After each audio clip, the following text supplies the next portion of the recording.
A lot of people have asked us why we are adopting.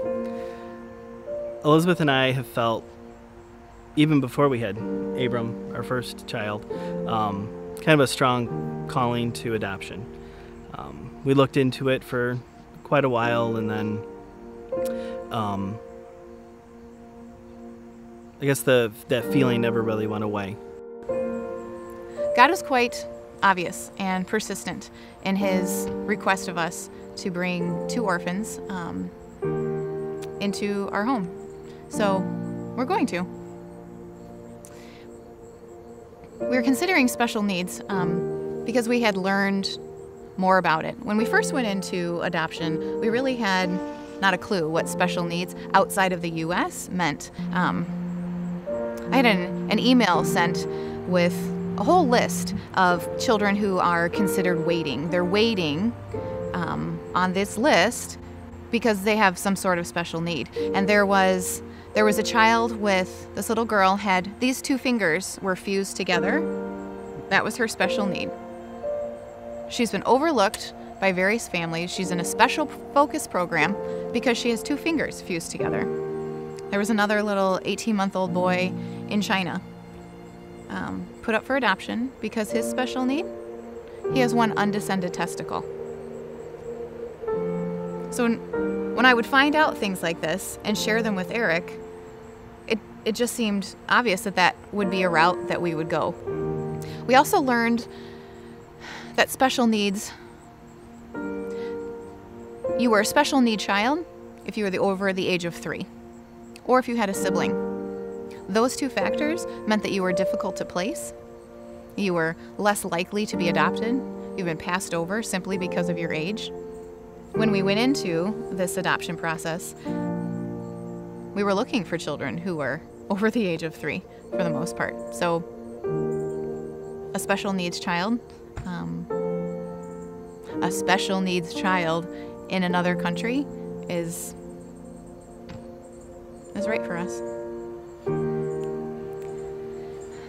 We also began to learn more about what happens to children in various countries after they age out.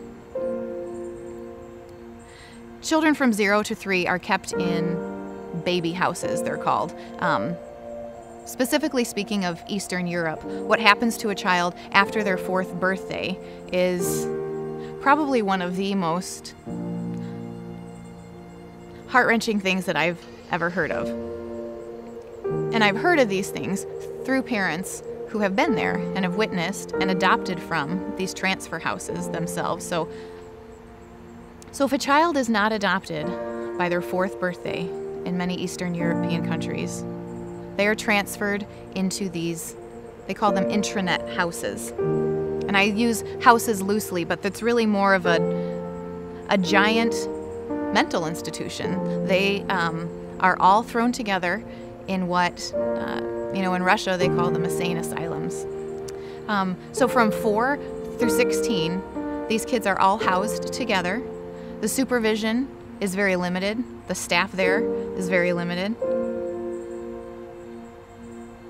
Some get to go to school, but not everyone. Some get training if they're shown to have a great promise of intellect and show a great future, but not everyone. So at 16, they're shown the door. So in many respects, as I scroll through these lists and I see these children, I'm just wanting to reach out and grab them as I see that their 4th birthdays are approaching, because once they turn 4, they're transferred to these houses. Very difficult to adopt a child from a transfer house. And very often, they're not shown on these lists any longer. Once they reach the age of 16, they're shown the door. They're considered an adult. They're not taken care of by their country any longer. They have no money. They have no family, obviously, and they have no friends. Everyone they know is in the orphanage. So they go out into the street with absolutely nothing. Maybe they've been receiving medication for 16 years for diabetes, HIV, and now at 16 they have nothing. Russia is the only country who's done a follow-up study on post-orphan stats. 20% of the kids who are dismissed at 16 commit suicide by 18 years old. In just 2 years, they've given up. The remainder, 20% become prostitutes, 30% hardened criminals, and 10% are in prison. So the cycle continues. I was scrolling through one of those waiting lists one night, and I came across this little girl, Larissa. And immediately I was drawn to her. I read her little description. Every waiting child has a short description about themselves, and the photo that was taken of her, they're not professional photographers by any means, but the way the light was casting down on her and her description, the orphanage workers described her as the little aristocrat. They said that she was so content to be sitting quietly reading a book while the other children were running around crazy in the play yard, but my heart went out to her, and I sought out the agency that represented her, and I inquired about her, so saddened to find, one, she had already been transferred, so the chances of her being adopted were dwindling.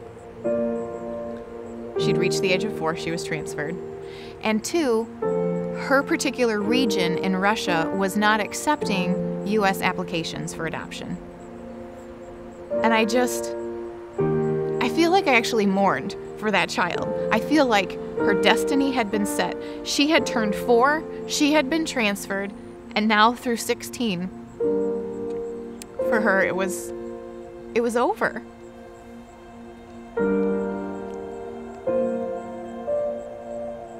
This is why Eric and I are choosing special needs.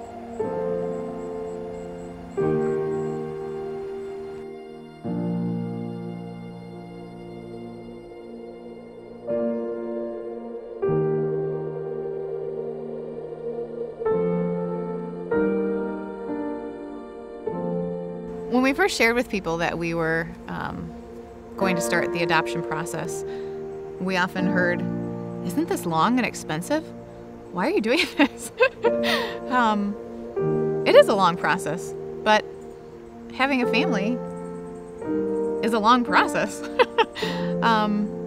We have our whole lives. Plus, I guess when you have a baby, that's 9 months too, whatever. And expensive?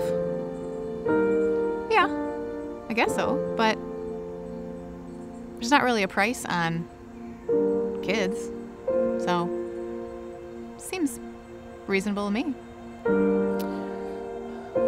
The things that I felt God telling us was that He would prepare us. He would prepare us if we were willing to say yes. He would prepare us as parents. He would financially provide for the adoption. All we needed to say was yes. And at that point, that was all we needed to say, was yes to God. God was very clear when He asked us to bring 2 of His loved ones into our home through adoption. He very specifically said, just answer the question, yes or no. Will you or will you not do this? And to trust Him with all of the details that He would provide, that He had not once failed us or our family. So in that respect, the answer was easy. Yes, we will do it.